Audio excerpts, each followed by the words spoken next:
there hasn't been a big earthquake on the southern San Andreas Fault for a long time, and we may have found a reason why. Imagine a crack in the earth so powerful that it could shake a whole state and send giant waves rushing toward the shore.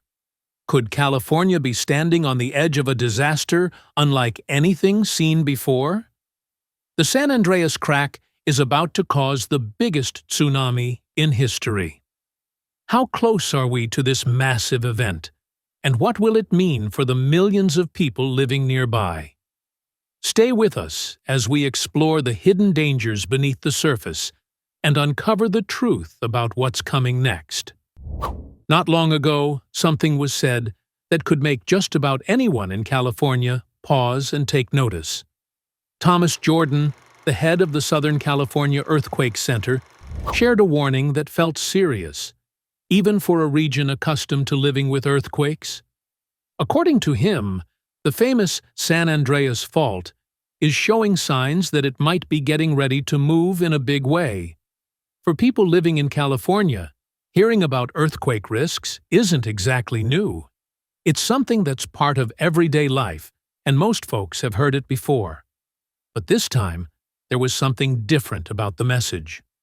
What stood out wasn't just that an earthquake could happen, but how soon and how serious it might be.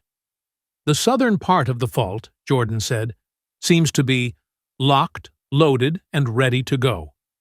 In simple terms, that means this section of the fault has remained stationary for a long time. It's stuck. And when parts of a fault become stuck in that position, pressure builds up over time.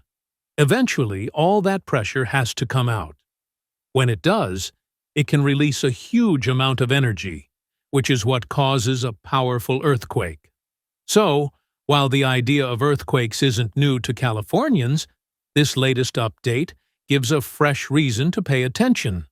The danger has always been there, but now it's sounding more urgent than ever.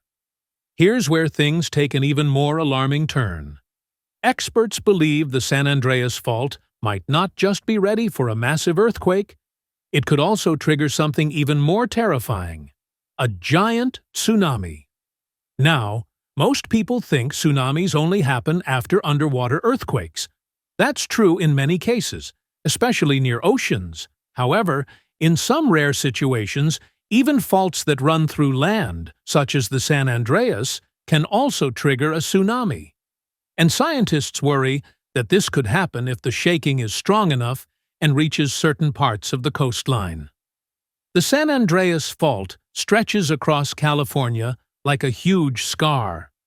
It spans hundreds of miles, passing through major cities, small towns, and even near the coast. If a major earthquake were to hit the southern section of the fault, which has remained stationary for more than 300 years, it could send violent shock waves all the way to the Pacific Ocean. When that happens, the sea could react powerfully. Parts of the coastline might suddenly drop or rise. This sudden shift can push a huge wall of water toward the land. That's when a tsunami forms, not just a small wave, but something massive, fast, and nearly impossible to stop. Some scientists fear that if the worst-case scenario unfolds, the tsunami could be larger than anything California has ever experienced. Entire neighborhoods near the shore could be underwater in minutes. Roads, homes, and even skyscrapers could be hit. And because California's coast is so packed with people, millions could be in danger. The most alarming aspect is how quickly it could all unfold. Earthquakes strike without warning, and if a tsunami follows, people might only have a few minutes to react. That's why experts continue to sound the alarm. It's not just about what's possible, it's about what's likely and what people need to be ready for. The San Andreas Fault is a giant crack in the Earth's surface that runs through California. It stretches for approximately 750 miles and marks the boundary where two massive pieces of Earth's crust, known as tectonic plates, slide past each other. These plates are the Pacific Plate and the North American Plate. Because of this movement, The fault is known as a right lateral strike-slip fault, which means the land on one side moves to the right compared to the other side. Scientists typically divide the San Andreas Fault into three main sections: the northern, central, and southern sections.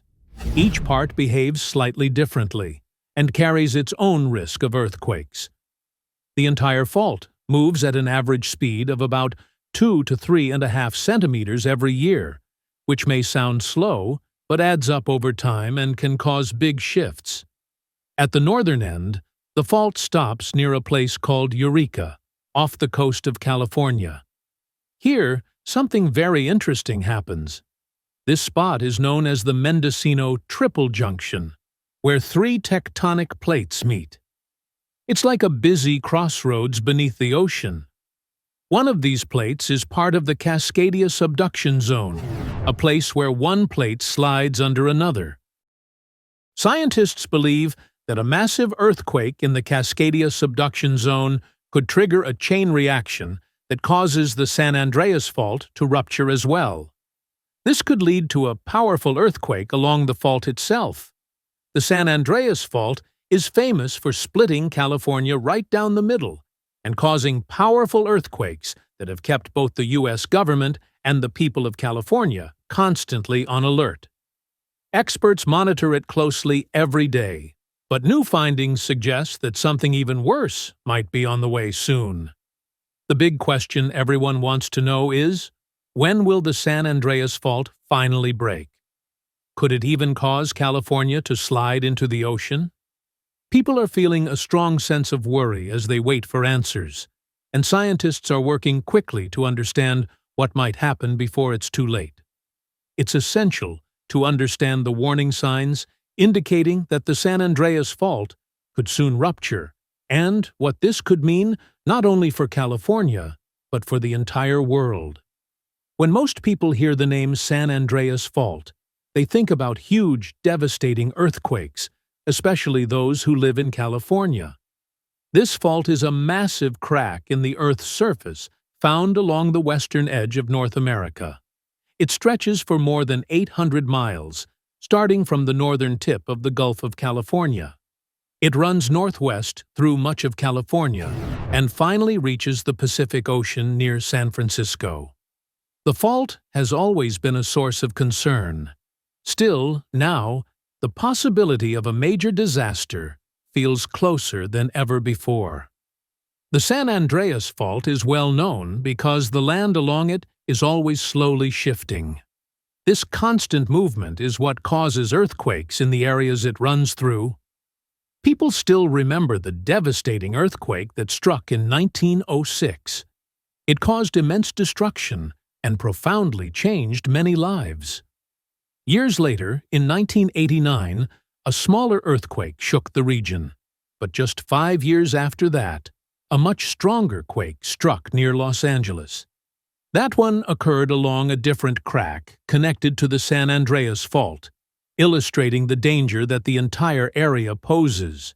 It's interesting to note that, although these large earthquakes caused significant damage, the main fault line itself didn't directly pass through the towns that suffered the most. But that doesn't mean the danger isn't real. Several towns are situated directly on the San Andreas Fault, putting them at significant risk if the fault were to shift again.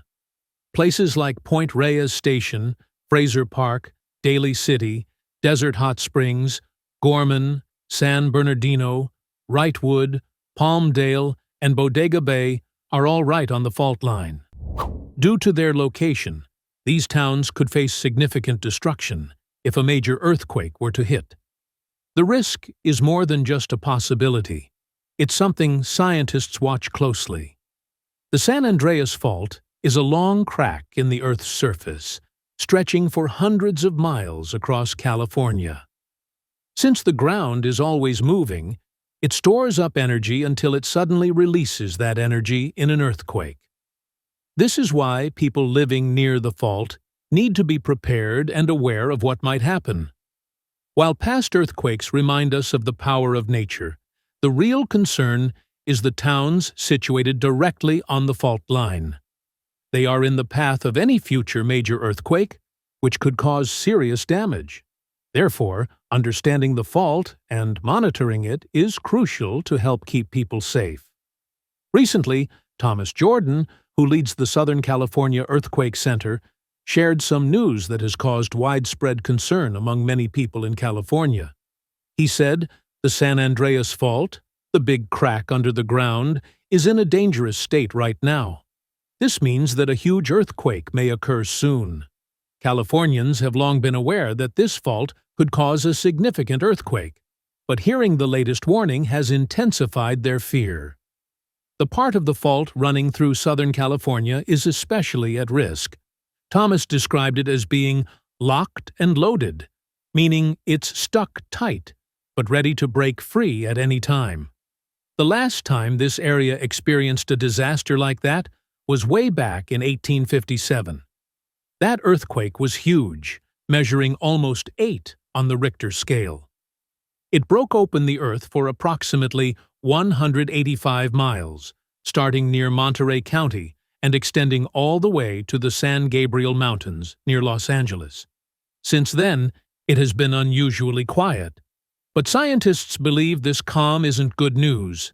Instead, it shows that the fault is holding a lot of built-up energy, like a spring that has been wound very tight and is ready to snap. This tension could soon be released in a powerful earthquake, which is why many experts are closely monitoring the fault.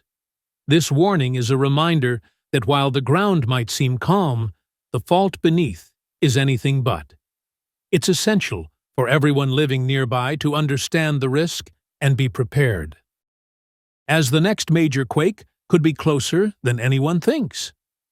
During the recent National Earthquake Conference held in Long Beach, a serious warning was shared that has made everyone pay close attention.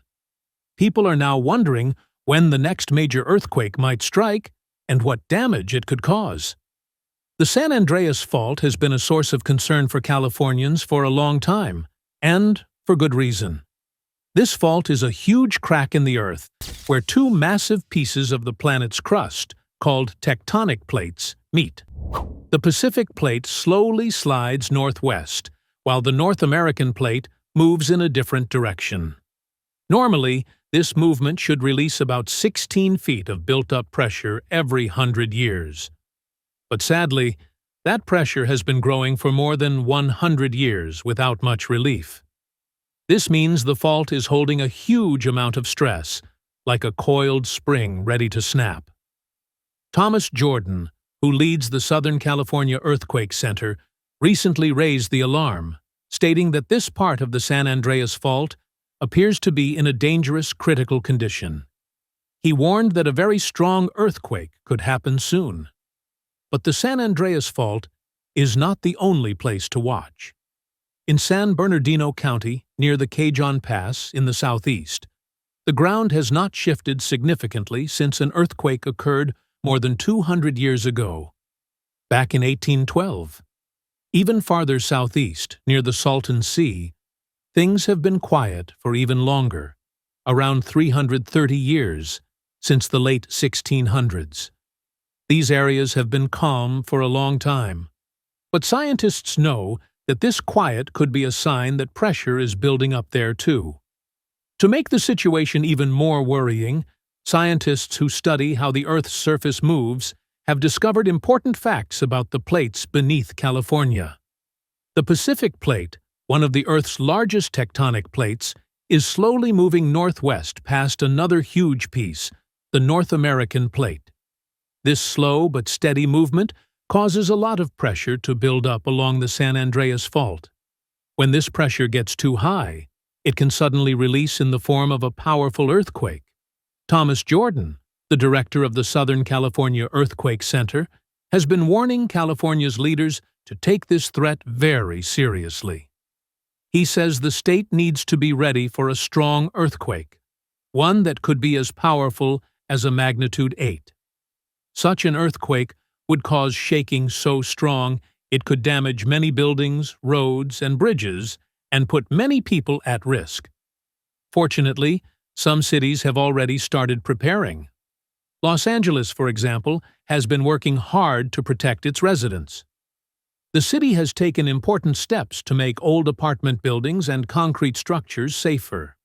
This process is known as earthquake retrofitting, which involves making modifications that enhance a building's ability to withstand shaking during an earthquake. This can include adding steel supports, strengthening walls, and fixing foundations to prevent buildings from collapsing. Jordan praised Los Angeles for taking these proactive measures. It said it is an excellent example for other communities to follow. He explained that it is often very difficult to make such big changes because it takes money, planning, and cooperation from many people. However, the city's efforts show that it is possible to prepare well in advance, which can save many lives when an earthquake strikes. Mayor Eric Garcetti of Los Angeles has been a key leader in pushing for these safety improvements. He has worked tirelessly to ensure that the city is prepared for the worst-case scenario. His work involves ensuring that apartments and concrete buildings are properly retrofitted and encouraging residents to understand the risks and develop emergency plans. This leadership has received praise from Thomas Jordan, who stated that he was surprised by the success of these efforts, especially given the political challenges involved. However, even with these positive steps, much of California remains at risk. Many areas are still not prepared enough for a major earthquake. When the San Andreas Fault finally moves, after being quiet for a long time, the damage could be enormous.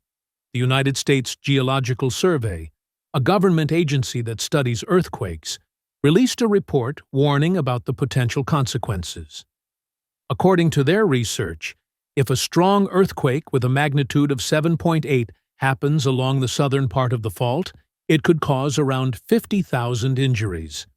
The financial cost of the damage might reach $200 billion, which would be a huge burden for the state's economy. Besides physical destruction, such an earthquake would cause severe and long-lasting problems, disrupting daily life, shutting down businesses, and hindering communities' ability to recover quickly. This grim outlook underscores the importance for everyone in California to heed earthquake warnings and take preparations seriously. Being ready means not just fixing buildings, but also having emergency kits, knowing safe places to take shelter, and having plans to communicate with family and friends if the shaking starts. Schools, businesses, and government agencies must collaborate to protect people and mitigate risks. Typically, tsunamis occur due to earthquakes along specific types of faults known as subduction zones. These are found in regions such as the Pacific Northwest.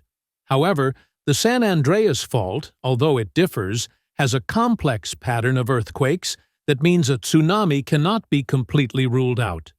This means there is still a chance a tsunami could happen along California's coast. Some coastal towns, like Point Reyes Station, which is located near the Pacific Ocean, may be especially at risk. If the San Andreas Fault breaks and causes movement under the ocean, or if it triggers underwater landslides, a tsunami could form quickly.